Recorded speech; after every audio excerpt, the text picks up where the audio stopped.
शहरातील सातारा पोलीस ठाणे हद्दीत गेल्या काही दिवसांपासून सेक्स रॅकेट सुरू होते।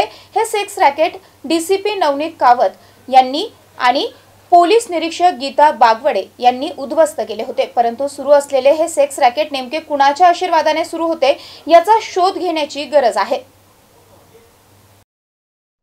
सातारा पोलीस ठाणे हद्दीत बीड बायपासवरील सेना नगर भागामध्ये मोठे सेक्स रॅकेट सुरू होते। यात विदेशी मुली देखील पुरवल्या जात होत्या। मात्र सुरू असलेल्या या सेक्स रॅकेटची सातारा पोलिसांना खबर देखील नव्हती का की सातारा पोलिसांच्याच आशीर्वादाने हे सुरू होते, असे एक ना अनेक प्रश्न नागरिकांनी उपस्थित केले। सातारा पोलीस ठाण्यात अगोदर अशोक गिरी हे पोलीस निरीक्षक म्हणून कार्यरत होते।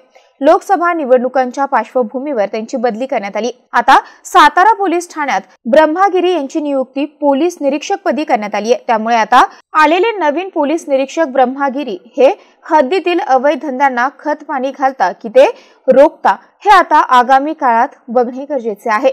Sumit Dandukey, MCN news, Chhatrapati Sambhajinagar.